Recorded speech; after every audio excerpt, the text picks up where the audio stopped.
भाजपा की सोच हो सकती है, हमारी सोच ऐसी नहीं है। क्योंकि देखिए, इतिहास और अतीत से आदमी सीखता है।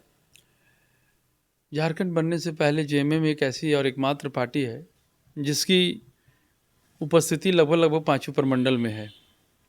उसके बाद जेवीएम बनी बाबूलाल मरांडी की, आसू आसू रही, आसू के बाद जेवीएम बनी, उसके बाद जेएलकेएम आई। झारखंड में जितने भी क्षेत्रीय दल हैं उसका इतिहास है कि जब जब इन क्षेत्रीय दलों ने राष्ट्रीय पार्टी के साथ विलय किया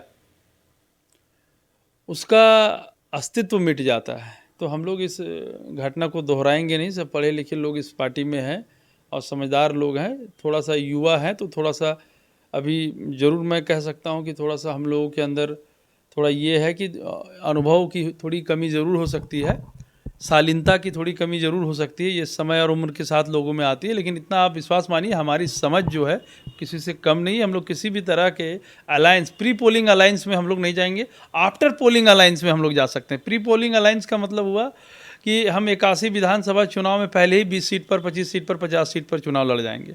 ऐसी स्थिति नहीं होगी। टाइगर द 81 विधानसभा में 81 विधानसभा सीट पर पहले चुनाव लड़ेंगे। फिर जब हमारी झारखंडी जन मुद्दों पर जो पार्टी हो, भाजपा हो, कांग्रेस हो, जो कहेगी कि हम 1932 आधारित खतियान जो डोमिसाइल नीति है वो मेरा प्राइमरी रहेगा, नियोजन नीति प्राइमरी रहेगा, विस्थापन का बड़ा मुद्दा है झारखंड में, ये प्राइमरी रहेगा और प्रायोरिटी रहेगा, एजुकेशन सिस्टम को चेंज करने का ज़रूरत है। तो इन सभी चीज़ों पर जो पार्टी मोहर लगाएगी, आफ्टर पोलिंग हम लोग अलायंस करेंगे। और एक शर्त उसमें और रहेगा कि जयराम दा उस अलायंस के मुखिया होंगे, यानी चीफ मिनिस्टर अगर उनको प्रोजेक्ट किया जाएगा तभी वो कोई अलायंस पॉसिबल है, और नहीं तो बिना चीफ मिनिस्टर की कुर्सी के कोई अलायंस पॉसिबल नहीं है। प्रतिभा सम्मान समारोह का आयोजन किया गया था। क्या लगता है कि सिर्फ डुमरी के विद्यार्थियों के लिए सम्मानित किया जाना था या पूरे झारखंड को? मैसेज है, ये एक मैसेज है। डुमरी विधानसभा, चूँकि पहला हक तो भाई रोटी का डुमरी विधानसभा के लोगों को ही है। वो इसलिए है क्योंकि हम लोगों ने चुनाव तो और भी जगह से लोगों को लड़ाया, जब वहाँ से हमारे नेताओं को जिताया नहीं गया और डुमरी से लोगों ने जब उनको चुना, वो भी डुमरी की जनता को हम आभार इसलिए करते हैं क्योंकि उनको ये बात पता था कि जब वहाँ से वो चुनाव जीतेंगे, कौन, बेबी महतो जीतेगी वहाँ से, या जगन्नाथ महतो अगर होते और वो, तो फिर पक्का था कि वो निश्चित तौर पर क्या होते, मिनिस्टर होते। तो बेबी महतो को लोगों ने नकार करके टाइगर दा को अपनाया। तो भाई पहला प्रतिफल तो उन लोगों को अधिकार है, उनको डुमरी के लोगों को ही बेनिफिट मिलेगा। अगर हमारे अन्य जगह पर और कहीं भी कोई विधायक होते तो निश्चित तौर पर है सो वहाँ भी यही काम होता 75% वाला। क्या लगता है कि पूरे झारखंड के बच्चे भी सम्मानित हो सकते थे इस कार्यक्रम में? देखिए, किया जा सकता था, लेकिन चूंकि उन्होंने कहा था शुरू में ही, देखिए पॉलिटिक्स में एक चीज़ होता है जिसको आपको चिन्हित करना होता है। जब उन्होंने बोला था कि मैं अपने एरिया में काम करके इन सभी बातों को मैं अपने ही क्षेत्र में इसको अभी करूंगा, तो फिलहाल तो अभी यही होगा। जब टाइगर दा जब किसी अलायंस के पार्ट होंगे और चीफ मिनिस्टर के तौर पर जब वो प्रोजेक्ट होंगे, तो मुझे लगता है पूरे झारखंड पर चीज़ें लागू होंगी। टाइगर जयराम महतो 75% अगर दान कर दिए हैं, 25% में अपने मेंटेन कैसे करेंगे? क्योंकि उन्होंने किस्त पर गाड़ी ली है, अपने मेंटेन करना है, घर परिवार मेंटेन करना है, तो कैसे करेंगे? वो सब हो जाता है। देखिए, आप टाइगर दा का कितना रूप जानते हैं आप? हम लोग तो भाई उनके साथी रहे हैं, संघर्ष के साथी रहे हैं, अब भाषा आंदोलन से साथ रहे हैं। टाइगर दा आज QR कोड जारी कर दे कि हमको गाड़ी का किस्ती कल ख़त्म करना है, तो कल 12 बजे तक है जो ख़त्म हो जाएगा किस्ती। ये सब बात काहे बोलते हैं? देखिए, जब आपके फ़ैन फॉलोइंग होते हैं, जब आपके फॉलोअर्स होते हैं, जब आपको लोग अगुआ मानता है, जब चूँकि आप जब समाज के हो गए हैं, जब आप समाज की पूंजी हो गए हैं, तो आप किसी का बेटा विशेष नहीं रह गए हैं।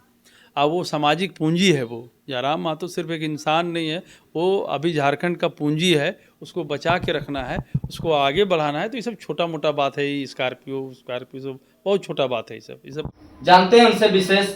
आज ये प्रतिभा सम्मान समारोह का आयोजन रखा गया था टाइगर जयराम महतो आपके पार्टी के द्वारा, और कई विद्यार्थियों को सम्मानित किया गया। इसमें राज्यपाल महोदय भी आए हुए थे, क्या कुछ कहना है? ये तो हम लोगों के लिए आज बहुत ऐतिहासिक दिन था। वो ऐतिहासिक इसलिए था क्योंकि जयराम दा ने चुनाव से पहले कहा था कि जनता का ही दिया हुआ सब कुछ है, जनता का ही पैसा है, तो उतना पैसा का हमको ज़रूरत नहीं है। हम लोग किसान वर्ग के लोग हैं, जो भी सैलरी मेरी आएगी 75% है, सो हम समाज को ही दान कर देंगे। जिनका पैसा है उन्हीं को सीधा चला जाएगा, जिसमें संसाधनहीन छात्र होंगे। अब आप ये, आपका एक सवाल हो सकता है कि छात्रों को ही क्यों, कोई गरीब को दे देते, कोई किसी असहाय को दे देते, संसाधनहीन व्यक्ति को दे देते। लेकिन समाज के सारे पहलुओं में सिर्फ शिक्षा जगत के छात्रों का वर्ग ही क्यों? इसका जवाब ये है कि हम लोग का अपना मानना है, टाइगर दा का मानना है कि अगर किसी को आप खाना दीजिएगा तो एक रात का भूख होगा, कपड़ा दे दीजिएगा तो 2 महीना 3 महीना का उसका भूख खत्म होगा, लेकिन अगर किसी को आप शिक्षा अच्छा दे दीजिएगा तो उसकी पीढ़ी बदल जाएगी। तो उस बात को ध्यान रखते हुए हम लोगों ने जो कमज़ोर असहाय लोग हैं, जो आप जानते हैं कि हमारा समाज शिक्षा में भी 2 वर्ग में बटा हुआ है। जितने भी पढ़े लिखे वर्ग हैं, जो पहले से एलीट क्लास हैं, बिजनेस क्लास लोग हैं या कॉमर्शियल क्लास के जितने भी लोग हैं, वो अपने बच्चों को इंग्लिश मीडियम स्कूल में अच्छे स्कूलों में, बाद में अब ये आम जो पढ़ा लिखा आदमी, जो गरीब आदमी है, वो साधारण ग्रेजुएशन करता है, लेकिन जिनके पास पैसा है वो ग्रेजुएशन में बीटेक एमटेक करते हैं, मैनेजमेंट की कोर्सेज करते हैं, एमबीबीएस की कोर्सेज करते हैं, इंजीनियरिंग करते हैं। तो जो संसाधनहीन है वो साधारण आर्ट्स से आपका ग्रेजुएशन करते हैं, मैथमेटिक्स से करते हैं। तो इन सभी चीज़ों को ध्यान में रखते हुए टाइगर दा ने कहा कि नहीं, जो संसाधनहीन छात्र छात्राएं हैं उसको हम लोग मजबूत करने का काम करेंगे और जो हम लोग से बन पाएगा वो करेंगे।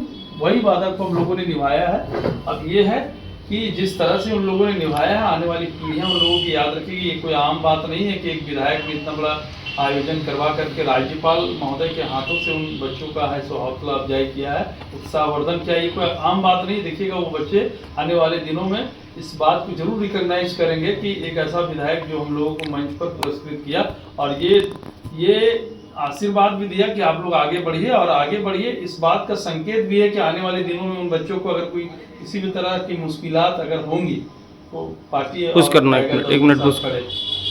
एक सवाल है भैया, बताया जाता है कि जेएलकेएम पार्टी भाजपा के बी पार्टी है, इसीलिए इस तरह का कार्यक्रम किया गया है, क्या इस पर? देखिए, it will continue at the last year of their